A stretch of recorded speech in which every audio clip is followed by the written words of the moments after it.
Welcome back, fight fans, to episode number 186 of the Neutral Corner Boxing Podcast. I am your host, Michael Montero, for Boxing Monthly Magazine and BoxingMonthly.com. So, over the next 2 weeks, it's going to be a little different. Just to let you guys know, heads up, this week, we're not going to do a Thursday show because there's really nothing to preview. There's no fights this weekend, no big fights of note, so there's really no reason to do a preview show. I think it's probably because, one of the reasons, there's probably a few, but the biggest reason, this is week one of the NFL. And I don't think any of the big promoters want to go up against week one of the NFL. I think it starts Thursday night. I think they got 2 games Thursday night or something, and then it goes into the weekend, of course, and then you got Monday Night Football, the whole deal. So, the promoters don't want to screw with that. So there's no fights this weekend, so we're not going to do a Thursday preview show. We're just going to do one show tonight, here on Monday, just like we used to, old school. My question to you guys is this, and let me know in the comment section for this video, tweet me, whatever, for next week. There's going to be nothing to review, right? Because there's no fights this weekend, so there's nothing to review. So do we just do a Thursday night show next week, like a Thursday night preview show, or would you guys rather me go on Monday night, old school style, and just do what would basically be a preview show on Monday? So let me know next week. You want me to go on Monday or Thursday to do the preview show for the following weekend's fights? Because there's nothing going on this weekend. So let me know. But again, just programming reminder, we're only doing a show Monday this week. And it's not because I'm being lazy. There's literally nothing to preview this weekend. Also, your fee. Remember, guys, I don't charge a monetary fee for this podcast. I just ask. You guys know I ask you every week, spread the word. If you get something out of this podcast, if you get something out of this show, tell one of your friends about it. Every single week, if you feel like I'm bringing you value, if you got something out of the show that maybe you didn't get before, maybe I gave you a different perspective about a fight, a fighter, a situation, whatever, that you never had before, or if you were just entertained and enjoyed it, every episode I ask you to bring the show to one friend per episode. But your specific homework for this week, your specific fee for this week is to wish Miss Tiffany Lamb a very happy birthday. My lovely lady Tiffany is turning, I ain't going to reveal her age. She's still very, very young. She's having a birthday this Friday, September 6th. So make sure you guys give her a shout out. Those of you who follow her on Twitter or anything like that, give her a shout out. Her birthday is Friday. Make sure that you let her know, happy birthday wishes and all that good stuff. That is your fee for episode 186 of TNC, all right? Let's jump into some news and notes, and then we got a bunch of stuff to review, nothing to preview. But Prograis Taylor, I told you guys eventually that fight was going to happen, right? Now it's official, October 26th, O2 Arena. That is going to be lit, as the kids say. That's going to be an amazing atmosphere. And not just for the main event. Check out this card, man. They got Chisora against Parker. Derek Chisora against Joseph Parker. That's a very solid heavyweight fight. Trust me. Both of those guys have done some good work in their recent fights. And that's good. Do not sleep in that heavyweight fight. It's going to deliver. Also a good domestic level fight that's just a good style matchup. Lee Selby versus Ricky Burns. That's not what I would consider an elite top-level fight, but that's going to be fun. Domestically there in London, that's going to be a fun fight. This is going to be a loaded freaking card, man. Of course, it's on DAZN. Those of you who follow me on Twitter, you saw a tweet I put out. It was either yesterday, today, I can't tell. It all starts to blur together. But I just mentioned some of DAZN's fourth quarter schedule, the main highlights. It's loaded. If you do not have DAZN October, November, December, at least this year, most of you guys watching this, listening to my show, you're probably annual subscribers. But I'm saying if you're a month-to-month guy, dude, October, November, December is disgusting. That entire schedule is crazy. And in fact, they have some pretty good fights, not this weekend, but next weekend. That's going to involve Devin Haney, one of the up-and-coming fighters in the sport, American fighters. one of the best American prospects, I should say. So, look, man, that's a loaded schedule, and I cannot wait for that October 26th card. That's going to be crazy. Speaking of the zone and their schedule, of course, we got the rematch between Andy Ruiz, Anthony Joshua. That's taking place in December. They're kicking off Matchroom Promotions, I should say, Matchroom Boxing. They're kicking off their press tour this week. This is a press tour you don't hear of very much. Look at these 3 locations. Usually a press tour is Los Angeles, Las Vegas, New York. Maybe London, maybe Mexico City, depending who's fighting. But it's pretty much here in the US of A. Maybe they'll touch London. But check this out. Saudi Arabia on Wednesday. Then New York on Thursday. Then London on Friday. They're going to Saudi Arabia, then New York, then London. You figure it would be Saudi Arabia, then London, then New York. I don't really get why they're doing it that way, but whatever. You think about the logistics of this fight. They ain't even going to damn Los Angeles because they know everybody in LA is going to be watching because that's where Andy Ruiz fights and trains out of. They don't even need to go down there to get the Mexican-American fans to watch this fight. So they ain't even going to LA. They ain't even messing with it. They're just going to Saudi Arabia, New York, London. Those are the markets that they're tapping. I think that's interesting. Yeah, New York is a strange one to me, but that's where the first fight was held. So actually, yeah, it kind of makes sense. Anyway, Matchroom will stream all those press events on their socials. So, find them on Twitter, Facebook, whatever it is. They'll be streaming everything. You guys will be able to see that stuff live. One other note, Gervonta Tank Davis dumped his 130-pound title. He's moving up to lightweight. That's not huge news, but I mention it because we're going to be talking about somebody later in the show that a lot of people would like to see him fight. I personally don't think he is going to. All right, let's check out the chat real quick before we get into the fight review. And also, by the way, guys, I did a quick immediate reaction video after Lomachenko Campbell. Make sure you check that out. I'm sure most of you guys have already, but if you haven't, check it out. It's on my channel. Those of you who listen to this show on iTunes or Spotify, iHeartRadio, whatever, make sure you check out my YouTube channel to look at my immediate reaction video to Lomachenko Campbell. I really focus on scoring fights better because a lot of people... some of those scorecards I saw, including some of the guys at ESPN Saturday night, not very good. Let's see. Hamed asked, what is the point of Sky Sports right now? Well, they are basically the ESPN equivalent over there in the UK. So that is the point of them. Let's see, what else here? We got a couple happy birthdays for Tiffany, for my lady. That's nice.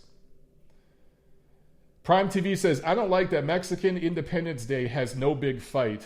Yeah, I hear you, man. I hear you. It does feel weird. And we'll be talking about that next week on the show. I'll be talking about that because it does kind of feel weird that we should be talking about like a real big event. But I'll say this much. We're talking about a real big quarter. Instead of just talking about one big event around Mexican Independence Day weekend, man, we're talking about 3 straight months of kick-ass boxing. DAZN has the best schedule, but PBC's got a pretty good one too, and ESPN's going to have a couple interesting events. DAZN's going to crush both of them. But all in all, man, all the platforms are going to have some fun, interesting fights toward the end of the year. So, you know what? I'd rather have a loaded quarter of boxing than a loaded weekend around Mexican Independence Day. That's just me. John Newman says, I'd love to see Tank challenge Loma or challenge himself at all for that matter. But the likelihood of that fight happening is slim to none, as Don King would say. Renee Salcido says, greetings from El Paso, Texas. What's up? Appreciate you watching, man. And John Newman, I agree with you. I totally agree with you. I'll talk about that in a little bit.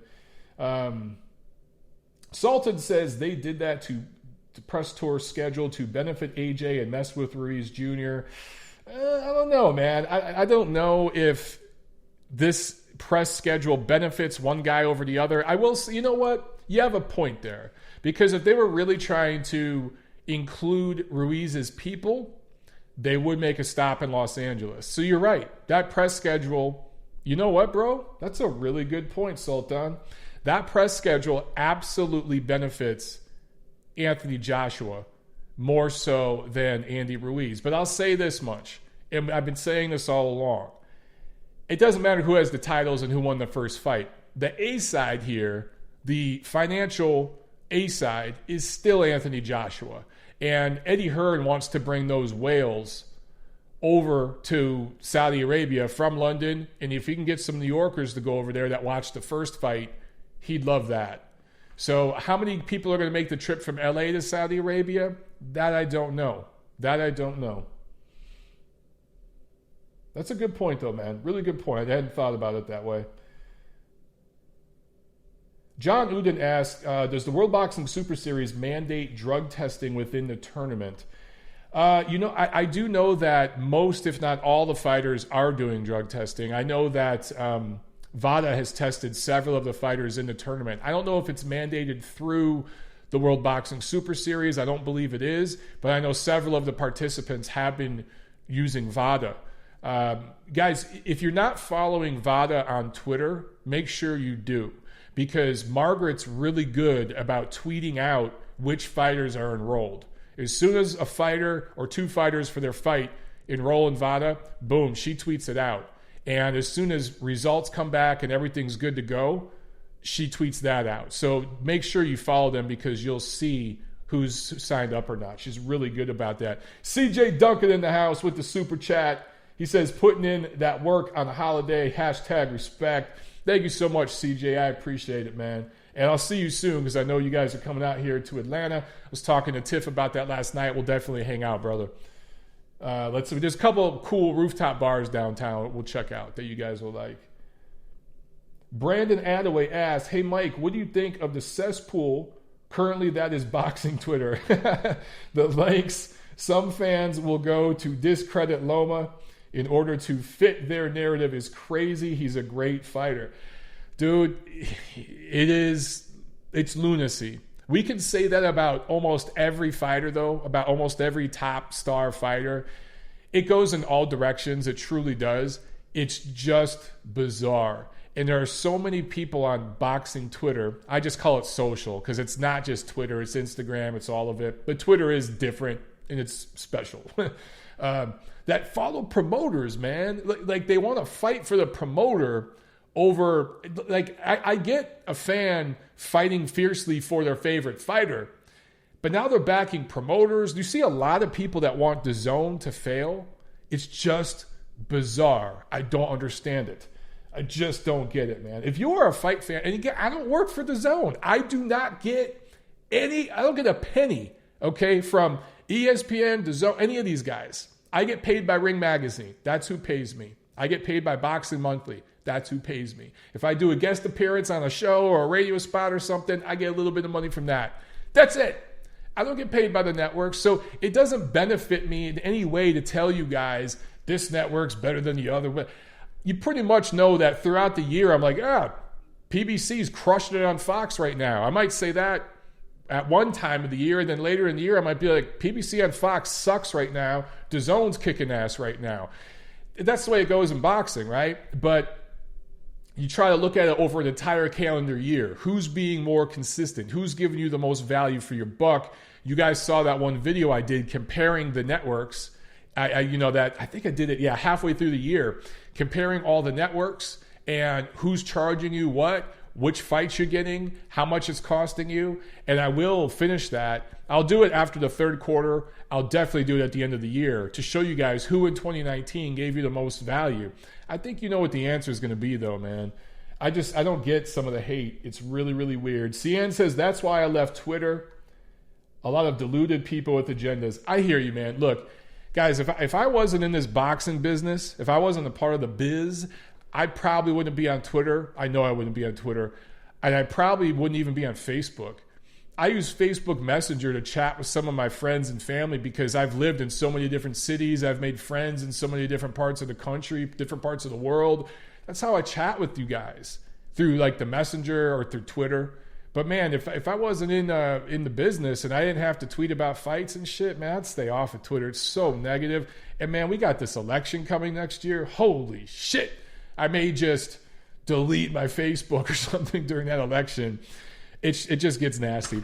On that note, let's review last week's fights.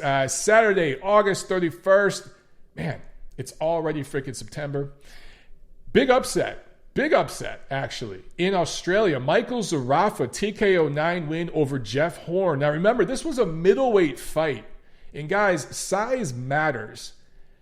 Zerafa's been fighting at like 154, 160, I think, for the bulk of his career. He's been at the heavier weights. And you got to remember, man, Jeff Horn really fought his whole career at welterweight. He got that decision over Pacquiao. He lost badly to Crawford. Then after that, he goes up to 154, well, technically 155, fought Anthony Mundine, won that fight, and then moves up to middleweight. He moved up 2 weight classes. I don't know why. Didn't benefit him. But Zerafa, more experience at 160. He fought Peter Quillen back in 2015. He was knocked out in that fight, but he had 5 rounds with Peter Quillen, some other decent fighters. Just a bigger, naturally stronger guy. And he stops Jeff Horn, who was trying to build to a big fight. Now his career is at the crossroads. He's lost 2 of his last 3. Oh, we got a super chat from AAPE Trey. Man, how do I say that? You got to help me out with that, brother. Thank you for the super chat. He says, favorite podcast. Thank you so much, man. I really appreciate that. It means a lot to me that you guys are tuning in on a holiday. I'm doing this work on a holiday, but you guys are watching and tuning in and chatting with me on a holiday. So we're sharing this together, and that makes me feel really good. It's a special thing. I truly appreciate it. Thank you for the super chat, brother. So yeah, I don't know what Jeff Horn's going to do from here, but really, he's not a freaking middleweight. Neither him or Zerafa or even a top 20 middleweight. At 154, that's a pretty loaded division. Neither one of these guys is a top 10 at 154. So I just don't understand what the hell Jeff Horn was doing here.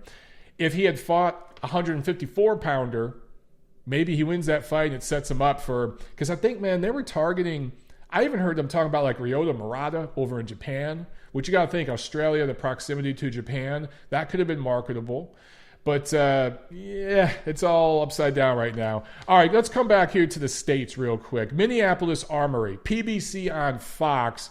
Erislandy Lara destroyed Canelo Alvarez's brother, wins the vacant WBA regular junior middleweight title. How the hell this was for any version of the WBA title is beyond me, but the WBA, what does it stand for again? Will belt anything. Or we be assholes. How about that? Yeah, they're just bags of shit over there that want bags of money. Anyway, Lara TKO 2 win. For Alvarez, this was, I think, his second fight outside of Mexico. He came in overweight, and it wasn't just by a pound. He was like 4 or 5 pounds overweight. It was insane that this was for a title.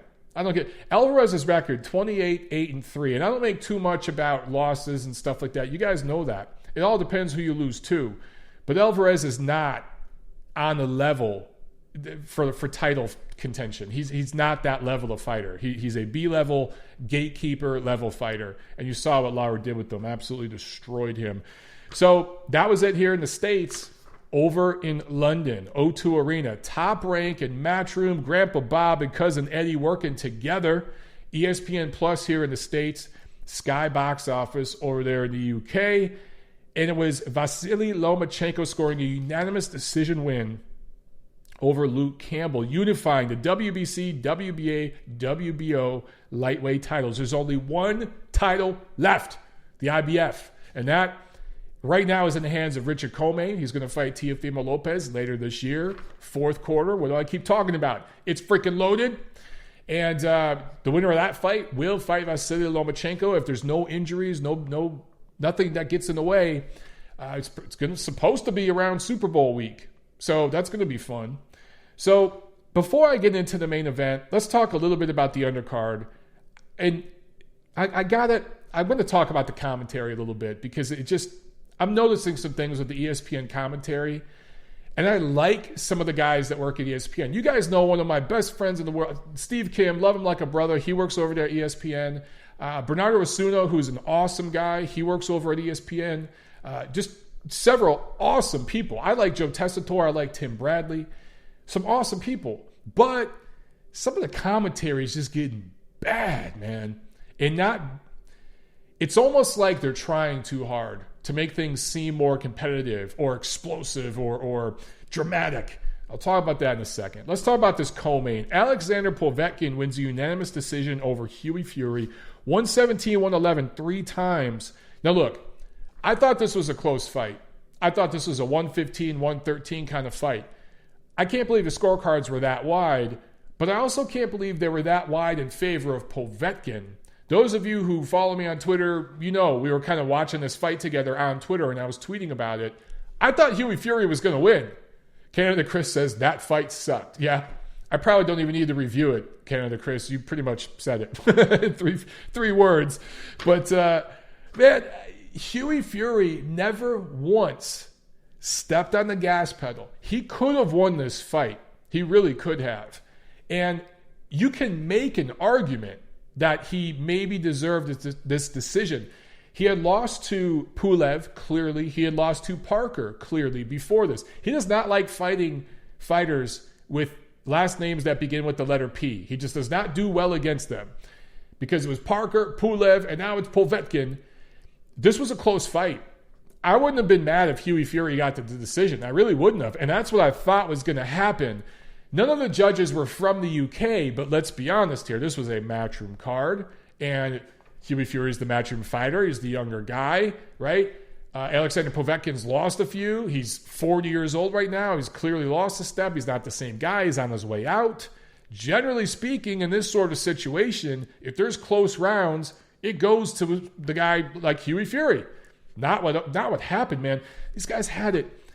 9 rounds to 3 for Povetkin. I'm not sure that's the fight I saw, but it was close and competitive. But for Hughie Fury, this was your chance, dude. You got a 40-year-old fighter well past his best. You're like 5 or 6 inches taller than this guy. He's coming off a loss, coming off one of the longest layoffs of his career. He's clearly physically not the same guy he once was. There's some speed off the fastball, if you will, and this guy was all fastball back in his heyday. And it's right there for you. And you just feel like at the end of this fight, Hughie Fury could have ran 5 miles. He could have ran a 5K or whatever and would have been all right. You look at Povetkin, he probably couldn't have run 5 miles after the fight. He was freaking exhausted. He let it hang out for what he can at this age. But Renee Salcido says Fury is way overrated. I agree with you. Look, I've never been impressed by Hughie Fury. I never have. I've heard from a bunch of people over in the UK that this was a good camp for him. He was taking this real serious. He was in real good shape. And he was going to look real good. He didn't. He showed some improvements from the Pulev and Parker fights, but not many. And he never stepped on it, man. Man, this is your chance, dude, on this big stage.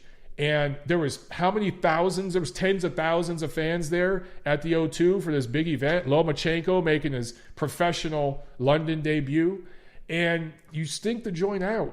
You got to empty the tank. You should look like you're exhausted after the end of the 12 rounds. Like you left it all out there, and you didn't. So I got no problem with Povetkin getting this decision. Because here's what's going to happen now. Povetkin is still a top 10 heavyweight. He's kind of a gatekeeper at this point. He's kind of become that level guy because of his age. If you beat Povetkin at this stage, you're a top heavyweight. If you lose to him, you're not in the top 10. That's where Povetkin is right now. Hughie Fury, nowhere near the top 10 in my opinion. Top 20. Sure, top 20. You want to put like a prospect like a Danny Dubois or somebody like that in there against him. You want to put Joe Joyce in there against him? Sure, man, let's see that. That'll be fun. F.A. Ajagba, if something like that could be worked out, sure, I'd like to see that. That'd be fun. At this stage, that's the kind of fighter he's at. The kind of level he's at right now. There's nothing else there. For Povetkin, though, this was actually, I want to say it was like for a minor WBA regional kind of title. He just did turn 40. It was either today or yesterday. And does he want another title shot? I guess so. I guess that's why he continues to fight. He doesn't need the money. He's loaded. He's got FU money back in Russia. But he's still, I think, ranked pretty highly with the WBA. The WBA does 8,000 different titles per division. So if he wants to line himself up for the interim or regular or some kind of title like that with the WBA, I guess he could. Canada Chris asks, is Povetkin mobbed up? In a word, yes. He has friends. He's taken care of well. He's going to be just fine. Anyway, of all people to call out, Alexander Povetkin called out Tyson Fury after this fight, after just beating Hughie Fury. So, I don't know, how does that fight go? For my money, at this stage, I'm still not sure Povetkin beat Hughie Fury Saturday, and Tyson is so much better. Taller, longer, stronger, actually hits harder than Hughie, way better defensively, harder to hit. I think Tyson Fury would box the shit out of Povetkin at this stage. And other than a couple of looping right hands he might be able to sneak in, I'm just not interested in that fight. But who knows, man? Who knows what's going to happen with Tyson Fury and Deontay Wilder? By the way, where's Deontay Wilder and Luis Ortiz? Are they going to fight this year or not? What's up with that? Is there a medical issue with Ortiz that they're keeping under wraps that they're not telling us about? Is there something going on there where they don't want to do that rematch to secure the rematch with Tyson Fury? Or is there something else going on where they're going to walk away from the rematch with Tyson Fury and look in another direction? Something's going on right there with Deontay Wilder and Luis Ortiz. Something ain't right. I don't know. But, I get accused of criticizing Uncle Al and PBC a lot. This is an example. The Deontay Wilder-Luis Ortiz fight that was softly announced months ago, right? It's not official yet. It's not signed. We don't know. Showtime, Fox, yep, not on the schedule. So what the hell? And they're not saying anything to anybody. They're not talking to anybody in the media, not even guys like me, but their friends like Mike Coppinger. He's really good friends with the PBC guys. They're not even telling him. They're not telling anybody what's going on with Luis Ortiz and that whole situation. Meanwhile, we've got all these other fights lined up, scheduled on the Zone, on ESPN, ESPN Plus. So what are they doing on Fox? What the hell are they doing with Wilder and Ortiz? I don't know, man. Anyway, a little bit of a rant there. Sorry. Also on this card, we had some shadiness. Flyweight title fight. Charlie Edwards from right there in the UK fighting Mexican Julio Cesar Martinez in his first bout outside Mexico. Didn't quite know what to expect from him. Well, guess what? That little dude's legit. And he was beating the shit out of Edwards. Really, really. First round was competitive and close, but from the second round on, he was tapping Edwards' ass, honestly. And he dropped Edwards with a barrage, good body work. Edwards is on the ground, wincing in pain on his knees. A full second and a half later, Edwards nails him. It wasn't like a reaction shot where sometimes someone drops and you're already halfway punching, right? And you kind of land a shot, it wasn't even in a fluid combination. This dude pulled I think it was his left hand, pulled his left hand back, reaches all the way back, and you see this look on his face, and pounds Edwards right in the side. And Edwards after that, Edwards was not acting. That shit had to hurt. You're on the ground. You're not tightened up. You're not preparing for a shot. Just the angle that shot was landed at. That shit had to hurt.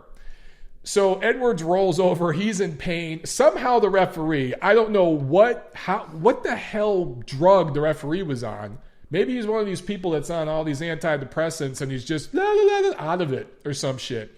But didn't know what the hell was going on. Didn't see it. So he calls the fight a knockout. Third round knockout win for Martinez. Well, everybody sees on the Jumbotron there at the O2 Arena the replay. And over, you're seeing this dude purposely. It was not accidental. People are saying, oh, it was in the moment. Dude, watch the replay. Martinez winds his hand back, looks down at a dude with a net, mean mugs him, and just sucker punches him right to the side. Anyway, WBC's there. And they were overseeing this event. It was a WBC-sanctioned fight, I should say. And so Mauricio Sulaiman's there. And their officials, they need to have a talk with that ref because the WBC approved the officials for that fight. And their ref did not do a very good job. So Mauricio needs to go back and talk to that ref. But Mauricio Sulaiman does the right thing. Steps in and says, you know what? We're going to rule this a no contest. Now, I'll give Suleiman credit there. And I bashed the shit out of the WBC a lot. I got to add this, though. He said, look, it could have been a disqualification or a no contest. Mauricio said it looked like an accidental foul. So instead of doing a disqualification, we did a no contest. Had it been on purpose, we would have done a disqualification. I don't know, guys. You tell me what you think. Watch that replay. It looked pretty damn on purpose from me. It looked to me like Martinez was feeling himself, got a little rush of adrenaline. His dick got hard because he was just about to win his first world title. And he wanted to go in there and dig one more shot against that English boy in front of his hometown fans. So he could go back and brag about that. In that 1 second of youthful stupidity, and hey, we've all been there, he blew it. And if he wasn't a fighter from Mexico fighting for a belt that is a Mexican headquartered sanctioning organization with a Mexican president, I'm not so sure he walks away with a no contest. Me thinks if this was an American guy of a different demographic or from some other part of the world of a different demographic, probably a disqualification. I don't know. What do you guys think? That's probably what would have happened. Anyway, Edwards keeps his WBC flyweight title, but everybody knows Martinez was whooping his ass, and I don't know what adjustments he can make in a rematch. It's not like this was in Mexico and Martinez had home crowd advantage, man. This was in London. Edwards had the home crowd advantage. He had the fans cheering for him and everything else. And he didn't look good. So if they're supposed to do a rematch, that's what Mauricio said. The KO3 win is now a no contest. But what happens in a rematch? I got to heavily favor Martinez. So I'm very curious how that works out. And I'm sure, look, Martinez says the rematch should be in Mexico because I'm the champ now, but he needs to shut up. The rematch is probably going to happen in the UK, I think. There's just more money there for this fight. Maybe it happens in America, somewhere on neutral territory. Wherever it happens, Martinez is going to be heavily favored. Also on the undercard, a couple of prospects. One who looks really good, man. Lightweight prospect Joe Cordina improves to 10-0 with a unanimous decision win. But Joshua Buatsi, light heavyweight prospect, KO7 win with a body shot, improved to 12-0. Really looks good. Really good looking prospect, man. Guys, I see you have a few questions. I'll get to them in just a second. Let me just finish this review, and then I'll get to your questions. I see you have a few questions, and I'll get to them. But anyway, if you haven't seen Joshua Buatsi fight yet, he's probably the best prospect right now at light heavyweight. Okay, real quick, main event. And again, I did a detailed video giving my immediate reaction, so I'm not going to talk about it too long. But can we stop talking about Vasiliy Lomachenko's loss to Orlando Salido as if that's some sort of game plan about how to beat him? Never again will a fighter be able to cheat the way Orlando Salido did before that fight and during that fight and get away with it against Lomachenko. It ain't going to happen again. It's not going to happen. And that version of Loma is gone now. He's a fully grown professional prize fighter, and he would have not only beat Salido, but knocked him out. That's why Orlando Salido turned down career-high money and wanted to keep driving as an Uber driver down there. I think he lives in Arizona or New Mexico. I think it's Arizona. He's an Uber driver down there. He'd rather be driving his Uber than make life-changing, career-high money to do a rematch with Lomachenko because he knew he was going to get knocked the fuck out. Can we stop talking about that? The real truth is, tall, rangy guys give Lomachenko problems. Look no further than this fight with Luke Campbell. Luke Campbell, much taller. We talked about this, right? 5'9", I think he is, compared to Loma, who's 5'5", 5'6". I don't care what they list him at. He ain't no taller than 5'6", and doesn't have long arms. Campbell's length, his height, and the way he uses his reach, his length, very, very good. And he gave Lomachenko issues early. The same way Jorge Linares did, who's 5'8", 70-inch reach. Even Pedraza, who looked way better at 135 than he looked at 130. He also is about 5'8", 70-inch reach. For that division, these are tall, long guys. That is what gives Lomachenko problems. It's not short, stout guys who fight dirty on the inside or anything like that, or explosive little guys. That's not what gives Loma issues. Look at all his professional fights. Let go of his second pro fight against Salido. I'm not talking about that. I'm talking about once he's had titles and been a champion and been fighting at the elite world-class level as a pro. Look at all of his fights. It's at lightweight that he's having trouble, which makes sense. He's in there against tall, rangy guys compared to him. He's getting hit way more at lightweight than he ever got hit at 130 or even at 126, including against Salido. Most of the punches he took against Salido were to his nutsack, his balls, okay? He's getting hit way more cleanly upstairs on the face, on the head, at 135.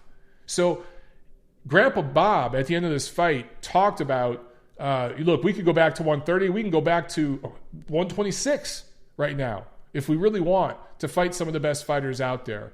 So I don't think they're set on staying at 135. And remember, they were talking at one point about moving up to 140. Man, I don't know about that. You know, if you can find short, squat guys in those divisions, that's who Loma will match up better against. But some of these taller, rangier guys, man, some of those guys at 140, they're real big. They're way bigger than Luke Campbell, way bigger than Jorge Linares. They're going to give Lomachenko a lot of problems. So I mentioned this because earlier in the show I talked about Gervonta Davis moving up to lightweight. Now, a lot of people are talking about Gervonta Davis like he is the biggest threat to Lomachenko. I completely disagree. Number one, who the hell is Gervonta Davis beat? And I know people look to the Jose Pedraza fight as some sort of benchmark because of the way Pedraza beat him versus the way Lomachenko beat him.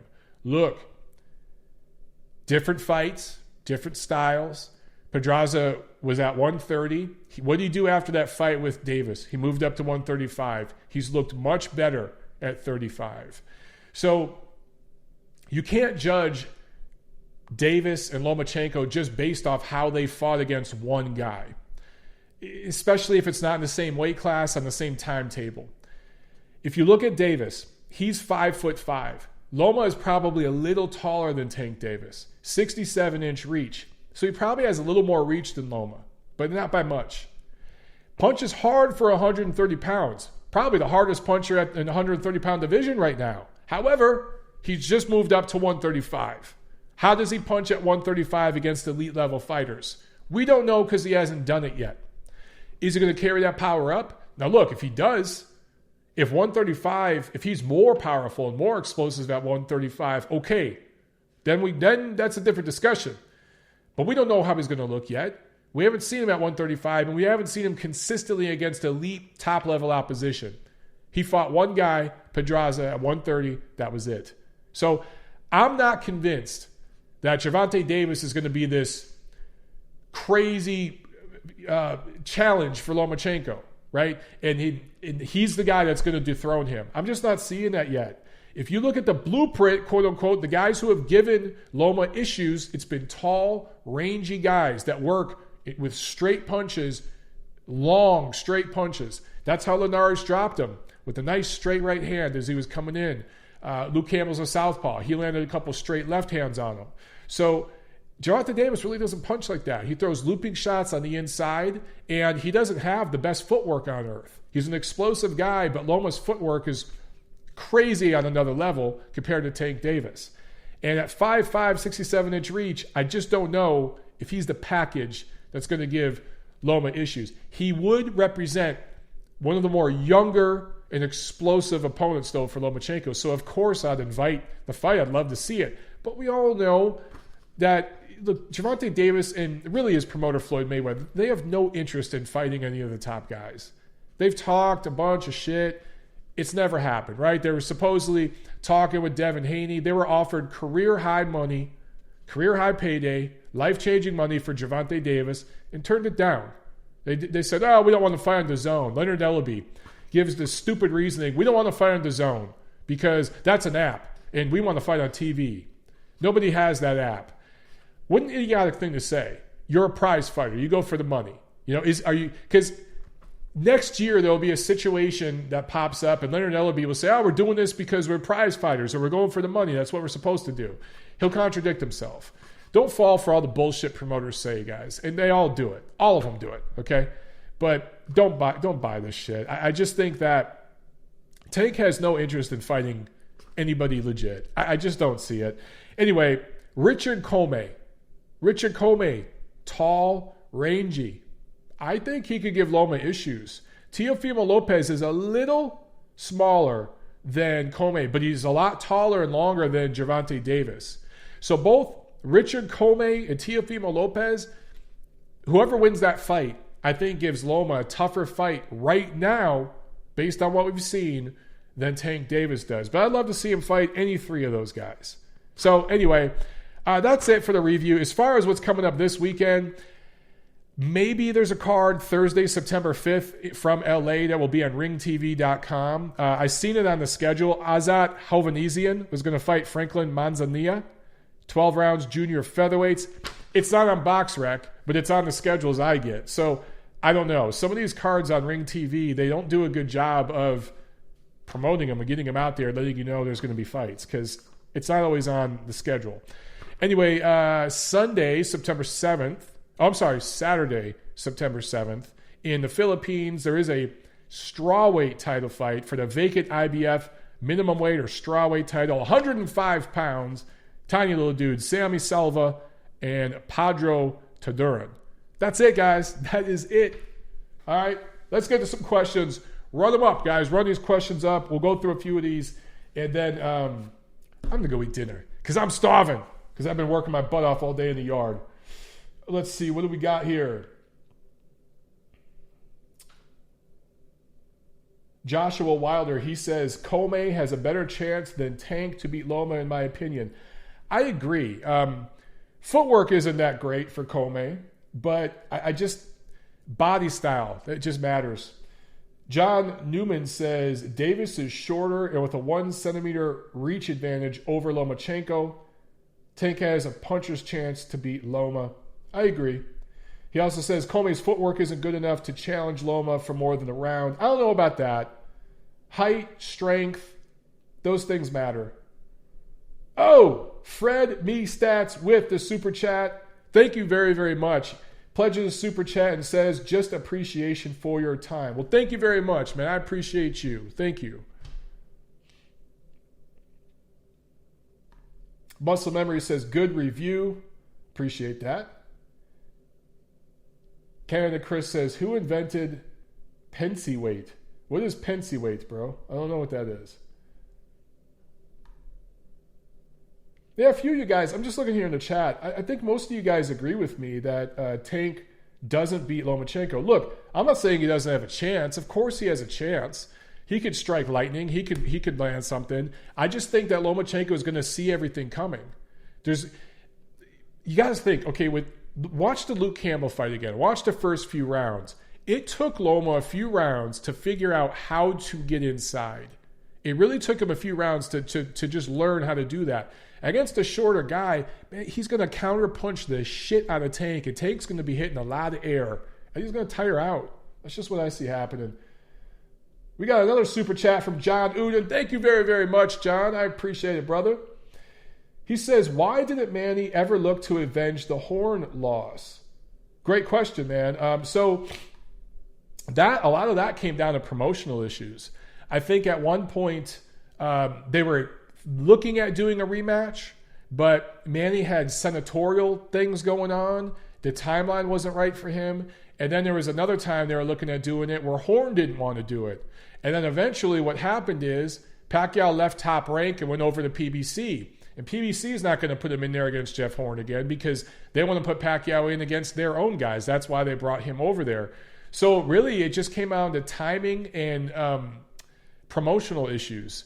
But look, I think Pacquiao beat Jeff Horn. I think he would have beat him more decisively in the rematch. I think there was that one round in that fight where there's a lot of refs who would have maybe stopped the fight at that point. I'm glad the ref didn't, I know Jeff Horn's really glad he didn't. But yeah, it's odd that the rematch never happened. And if you're Jeff Horn, he never really called it out. He talked about wanting to fight Terrence Crawford again and stuff like that.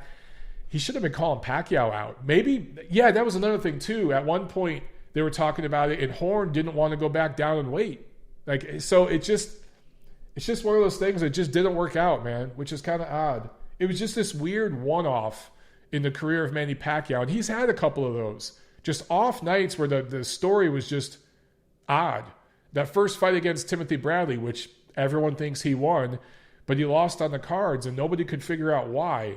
There's just been a few oddities in the career of Manny Pacquiao, but that's part of what makes him kind of like so dramatic and exciting and interesting, and why people will be talking about him for decades. Chris Berger with the super chat. Thank you very, very much, Chris. He says, great content again. Where can I get an MOB t-shirt? All right, brother. Email me, monteroonboxing@gmail.com. And let me know your size. I think right now we're sold out of extra larges. So I just have larges and double extra larges. I'm sold out of everything else. And we do have some women's sizes if, your girl wants to get one. So, yeah, dude, email me, monteroonboxing@gmail.com. But like I said, right now it's larges or double XLs. Everything else we're sold out of. I got to re-up my order. But, man, we sold everything else. I had from small all the way up to like triple X. And Canada Chris says I'm 4X. Dude, I'd have to special order that. Email me, bro. I can order that. But yeah, email me, monteroonboxing@gmail.com, and we'll talk about it from there. I think when we charge for it, we charge like $20. That includes the shipping and all that. But we'll do like 2 for, or maybe I got to look at the prices. I know if you get 2 of them, we discount it.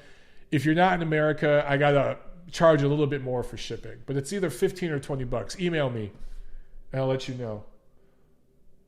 And again, thank you for the super chat. Rumble Young Man Rumble says, LA, baby. You having to meet up the day before or the day of the fight? Jose, we'll meet up.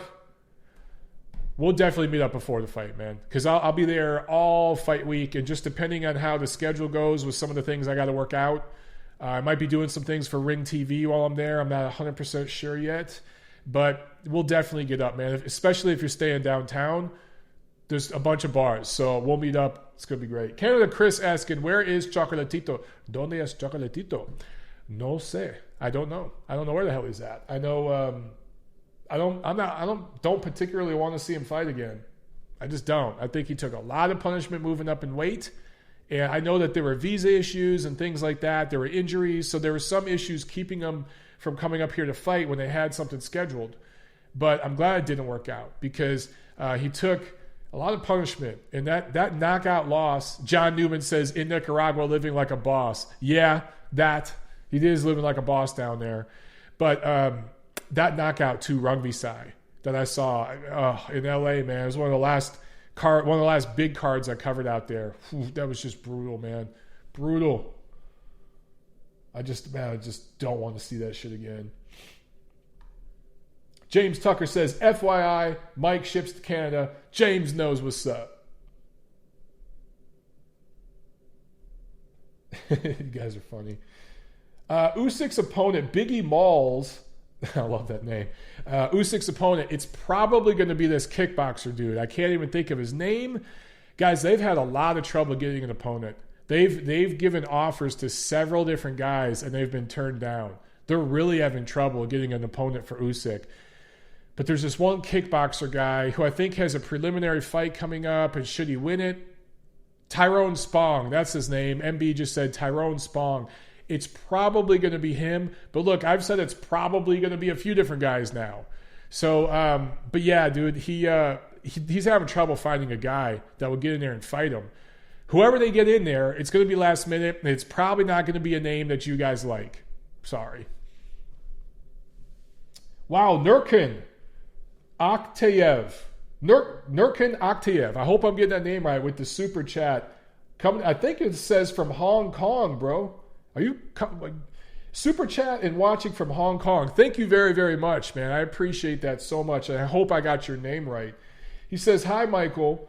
When do you expect Spence Crawford happens? Dude, I don't think it's ever going to happen. I'm starting to really, really doubt it happens. You see, well, you can't see right here because the light is on this. I did an article earlier this year in Ring Magazine called The Welterweight, but instead of weight, like WEIGHT, it was WAIT, welterweight. You can't see because the light's shining on it. But I talked about that fight.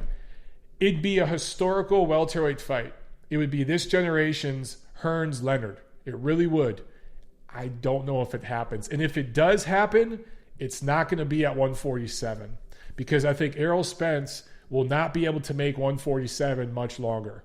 And at some point, he's going to have to move to 154.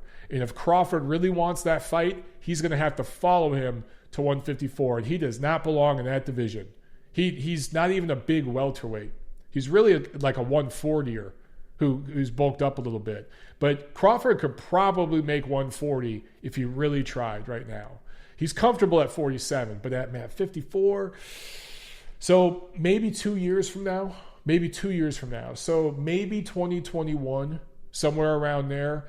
Spence will be at 154. The current crop at 154 will be at 160. So Spence won't have to fight those guys. And he's going to start winning titles in that division, and Crawford's going to have to follow him up to that weight. And I just think by then, with Spence's youth, he'll be in his prime. Crawford will be past his prime. And at the weight it's going to be at 154, Spence is going to win that fight if it happens then.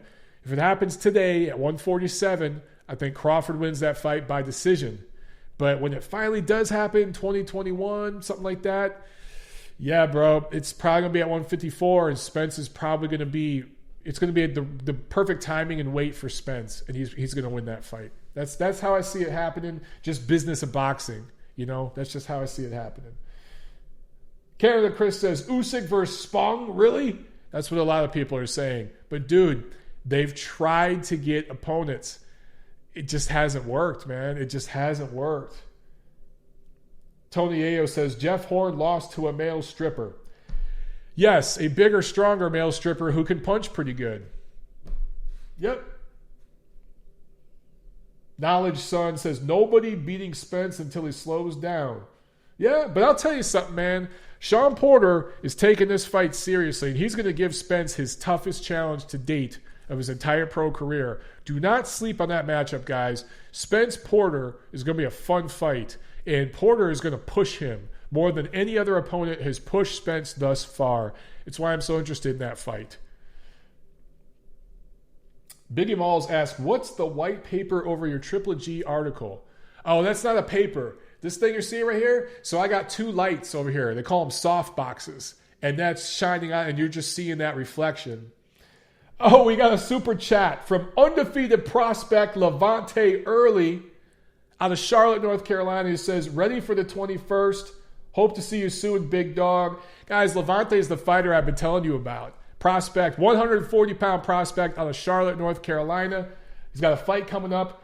I would have been there. And I probably would have been maybe streaming it for you guys on my channel or doing some commentary for him. But I'll be in L.A. for Spence Porter. But Levante, man, I appreciate it, number one, brother. And I'm going to be up there soon. I'll be there the week after Spence Porter because my sister's getting married. So I'll be up there, and while I'm up there, I'll come try to stop by the gym and say hi, brother. But, man, I wish I could be there on the 21st, man. I'll definitely tell some of my peeps up there in Charlotte about it and try to get you some fans out there, man. But, guys, Levante Early, that is a name you're going to be hearing from. It's a name you're going to be hearing from. I'm telling you, this kid's got something, and I think he can actually start making a scene there in Charlotte, North Carolina, where there really is no boxing scene. I think he's the best fighter to come out of that area. Seriously. Appreciate it, Levante. Hope you're having a good holiday, brother. All right. James Tucker says, Porter's aggression may give Spence fits. Abso-freaking-lutely, and that's why I want to see it. Porter's been sparring Benavidez. David Benavidez. 168-pound beast David Benavidez. So He's taking this shit seriously. He's going to give Spence a hell of a fight. I'm telling you. Hamed says Seth Mitchell might be fighting Deontay Wilder. Is Seth Mitchell still fighting? That wouldn't end well for him. That would not end well for him at all. Tony Yayo says, don't want Ugas Porter 2. I guess you're asking about Ugas Porter rematch. Look, Spence is probably going to beat... Oh, you're being sarcastic. Okay, I was going to say, dude, yeah, come on, man. You must not like Seth Mitchell. Holy shit. Ugas Porter, look, if Porter loses to Spence, then maybe we'll get the rematch between Ugas and Porter, which I think Ugas would certainly welcome. And I think we all would too. Their first fight was pretty good.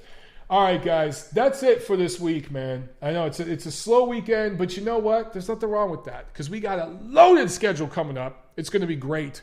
And we're going to be doing so many fun shows toward the end of the year, man. I can't wait. It's finally going to cool down here in Atlanta.